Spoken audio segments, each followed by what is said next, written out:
What's up, guys? Peter Valley here. So in a second here, I'm going to show you the results of an experiment I did, a very weird, kind of ridiculous book sourcing experiment. And I'm going to take you inside and show you exactly what the results were. And the point of this experiment was this: can I purchase books completely blind without using my scanner at all and actually come out way, way ahead? And the answer is yes, but this is definitely something that you only learn from years of doing this. So the point of this and the lessons I want you to take from this here is twofold. Number one, this is kind of the micro version. You should all, if you are an experienced bookseller, and if you're trying to become a very experienced bookseller, you should all have dozens and dozens of publishers as well as subjects cataloged in your head that you know, if you're in a situation where you don't have your scanner, that you can buy and make money a majority of the time. And you know how it goes, right? 98, 99+% of books are not valuable on Amazon. So the question becomes, is there a way that you can actually identify books without using your scanner that you know will be profitable majority of the time? The answer is yes. And as you gain experience as a bookseller, and those experienced booksellers watching this know what I'm talking about, you have dozens and dozens, if not 100 or more, publishers and subjects, as well as individual books, of course. We all know those individual books. When you see them, you're like, oh, that's worth money, right? We all have those. But a more advanced version of that is publishers as well as subjects that you know are worth money a majority of the time. So I have catalog, I don't know how many of those in my head. Just an example, so you know what I'm talking about. I'm going to show you, hold on, spoiler alert. How many of you know what these are? We'll get to that in a second. As another example, a subject that I know is worth money majority of the time, meaning if I were to purchase, let's just say, 10 or more books on this subject, I know I would come out ahead without using my scanner at all. One such subject is advanced card playing books, like books on playing cards, like bridge, for example, or like poker is not quite as good, but like more niche card games. For some reason, don't really understand it myself, don't have to. For some reason, the majority of the time, those books are worth money. I can just look at them and go, oh wow, advanced bridge techniques, that book's probably worth money, don't even need to scan it. So you might be wondering, okay, so we'll set that aside for a second. So that's the kind of the more specific lesson I want you to take from this. The bigger, more macro lesson is I want you to move in the direction of decreasing dependence on your scanner. How many of you had heart palpitations? You're like, wait a minute, my scanner, it's like you need your scanner, right? You like defer to it. I want you to move in the direction. You're never going to get to the point where you can just look at a shelf of books and go, I know exactly which ones are worth money and I don't need a scanner at all. There is no level of like Jedi bookselling where that's at all feasible. That's not what I'm saying. What I am saying is that we should always be moving in the direction of increasing our knowledge on bookselling to where we decrease our dependence on our scanner. Now, you might be one of those people, and if you're not, we all know those people that depend entirely on the triggers in their scanning app, right? So they just shut off their brain. They defer entirely to whether the app tells them to buy or pass. Now, I have never been one of those people. I will never use a trigger. I'm not simply going to outsource my decision making to an app, okay? So I still use scanners, obviously, but I don't use triggers. So this is why this is important. There are many situations where you don't have your scanner available. Either like you just literally don't have your scanner on you, or you're in a situation where maybe it's not appropriate to scan books, or maybe you're with someone where like it's kind of weird to scan books. And so we should always be moving in the direction of increasing our knowledge on the principles that drive value in bookselling so that we don't need our scanner as much. Okay, now I don't know about you, I've been doing this a long time. I'm still uncomfortable if I'm like at a garage sale. I'm still uncomfortable if the homeowner's right there, like picking up her books and like scanning right in front of her. Like I won't do that. So what I'm going to teach you, and the lesson I'm trying to impart with you with these books, I have this whole pile here you can't see right off camera. We're going to get to that in a second. I'm trying to impart on you that we should be moving in the direction of increasing our knowledge of books so we don't need our scanner as much. Okay, so here's the actual experiment. You're probably wondering. I was at a library bookstore. I love library bookstores, you guys. I should do a whole separate video on those. I was at a library bookstore in Texas. I don't live in Texas. I was out of town at a library bookstore in Texas. And I purchased 40 books completely blind without scanning a single one, paid cash, $1 each, paid $40 for these books, and I knew with complete certainty that I was going to come out ahead. Now, just to be clear, I had my scanner on me. I could have scanned these books, but I want to do this as an experiment, kind of for you guys, also kind of for myself, to prove that there are many publishers and subjects you can buy blind and still make money a majority of the time. How many of you guys know what these are? You experienced booksellers. You know what I'm showing you right now. Now, if you don't, I guarantee if you etch this layout in your head, not the title, but the general layout, if you etch this in your head, you will start seeing these everywhere. This is a publisher called, can we get the Arcadia? I don't know if you can see that. The zoom's a little bit weird, but the Arcadia, yeah, right there. Arcadia Publishing. Arcadia Publishing publishes literally tens of thousands of titles that are in print.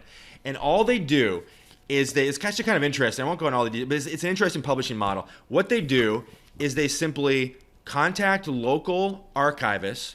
Let's just say you're in the smallest town ever. Let's just say you're in like Cherokee, Iowa, okay? What they do is they contact local archivists and they say, hey, we're going to give you a book in your name, and all you have to do is just assemble a bunch of photographs and write the captions, and we're going to publish it, and you'll have a book in your name. As far as I know, I could be wrong about this, but I was told they don't actually pay their authors. They just give them the clout of like, hey, you have a book in your name, and then they like give them free copies or something like that. I don't really know. Don't quote me on that, and don't sue me if you're Arcadia if I'm wrong here. But the point is, they have tens of thousands on small towns all over the country, and all these books they're just historical archival photographs of these very small towns, sometimes neighborhoods within bigger cities, but usually just very, very small towns. It was just captions, just captioning what the historical photo captures. This is the grocery store in 1912. This is the auto supply store in 1913, whatever, right? That's all these books are. And they do very small print runs of these, like in the hundreds. I'd be very surprised if more than a handful of Arcadia Publishing titles have ever published more than, ever printed more than like a few hundred copies. So what I have here, I'm not sure if I can do this in a way that's elegant here. In a second here, I'm going to show you the results of this experiment. But I bought, let's see if we can do this here. Oh, Jesus. Okay, so big mistake here. And now they're falling all over me. But I have 40 of these books, okay? I bought these completely blind.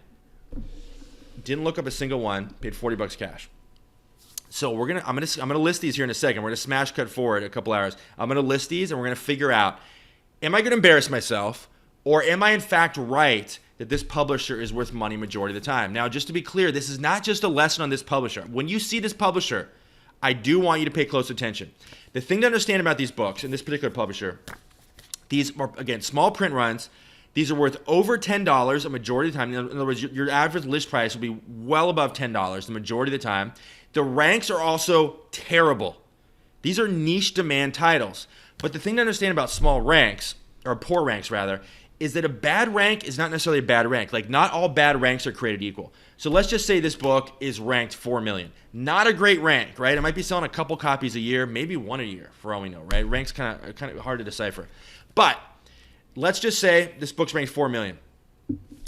There's a difference between a book that's ranked 4 million that sold one copy 6 months ago and is not going to sell another copy for, 3 years, and a book that is steadily ranked 4 million. Kind of like the difference between a book that has a rank of 4 million right now and the book has an average rank of 4 million. Those are two totally different kinds of books. These books, even though they're generally really low demand, they actually also have steady demand. And that's an important distinction. Low demand can be bad. Low but steady demand can be good. Because all low but steady demand means is you just have to buy the book and just wait it out. Because the demand is steady. In other words, these books, this publisher's timeless. People know these books. Their audience is very, very small, but the people that buy these books know what they are, and these are in like gift shops in every town in the country. Like, the demand is slow but steady. In other words, these books are never going to become obsolete. These are essentially timeless titles, right? All they are is just profiling different small towns and showing historical photographs from what the towns were like back in the day. So there's always going to be demand for that, right? And you can go back and look at the Keepa charts for any one of these and see that even though the demand usually isn't great, I'd say there's very few of these have an average rank of above 1 million. Even though the demand for these isn't great, it's steady. You're not going to see these books be like 10 million, then 100,000, then back to 10 million. You will usually see them sell a couple copies a year or a few copies a year, which means as long as they're worth money on paper, we just have to wait it out. And that's the lesson I want you to take here. So a couple things before I jump into it. We're going to cut over here to the results here in a second. I just want you to keep in mind, not just about this publisher. This is not just about this publisher, but definitely keep an eye out for Arcadia Publishing books. The layout for the books are identical for every single title, right? You get this little kind of weird thing, and then It's got the author or whatever down here, and then you look on they always look the same, okay? So look for these. But what I want you to do on a bigger, more macro level is just start to reduce dependence on your scanner. And as you're scanning books, shut off the triggers and just actually take in the information you're getting. Because you could become a book scanner that refers to their triggers, and you literally never even look at the cover of a book. You're just like a robot, just scan, and you would never even notice these books. You would never even start to catalog those subjects and the titles and the publishers that are worth money a consistent amount of time, that allows you to reduce dependence on your scanner and make money in a lot of situations, because there's profit that hides between the triggers. This is probably the subject for a different video I should get into, so I'm not going to go too deep into this, but really, really important stuff. This is kind of the next level of book selling I want you guys to get to, is where you can spot value even without your scanner, okay? So I'm a little bit nervous about this. I'm going to go list these books. Let's see how we do. This could be a total flop, but I will see you on the other side. Okay, just finished scanning these books in, the final results, and the first thing we see here, actually the very first thing we see here, the first thing I noticed when I finished listing these, total quantity 36. Now, I was charged $40 at $1 each. So I handed that woman at the library two $20 bills, and she gave me back exactly nothing. So definitely need to get my lawyers involved in this. I was certainly overcharged. Okay, so quantity of 36, not 40. And you can see here, just so it's clear, these are all of the Arcadia Publishing Company books. Okay, so a couple things to note. Well, let's just go through the data really quick. Average rank, 4,237,000. Not good. Okay, nothing to brag about here, you guys. So these are not the kind of books, and this generally not the sales rank range I'd recommend that you invest in if you're just getting started, if you don't have a lot of capital to invest. If you're likely to run out of money before you run out of books, you're not going to want to put the money towards books that are ranked 4 million.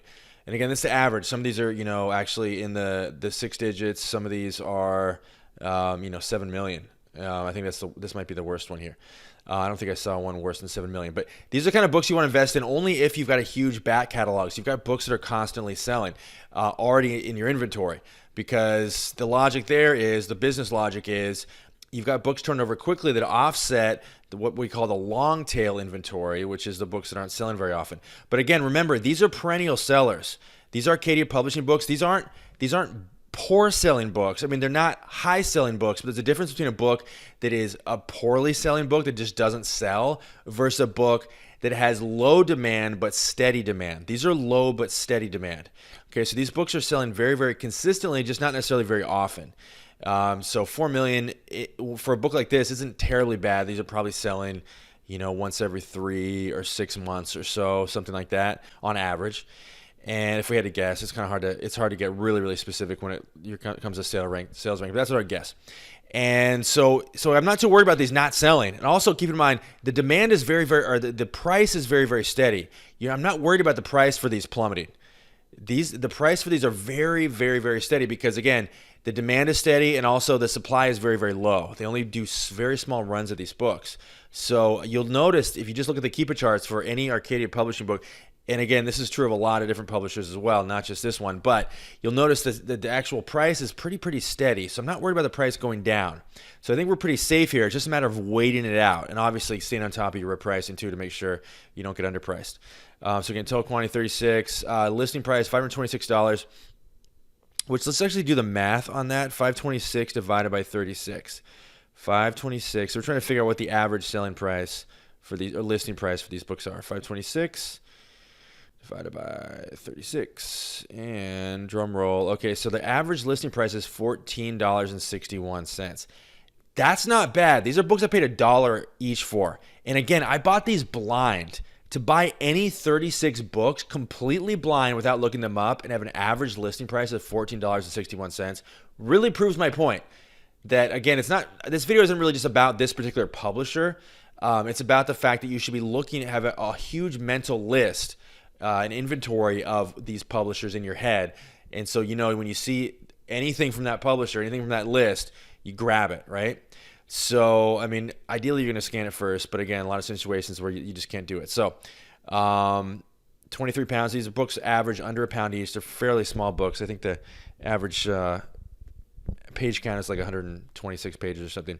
And then so drum roll, here we are with the final number. The only number that matters, I paid $40. I didn't get my buy cost in, so subtract 40 from this.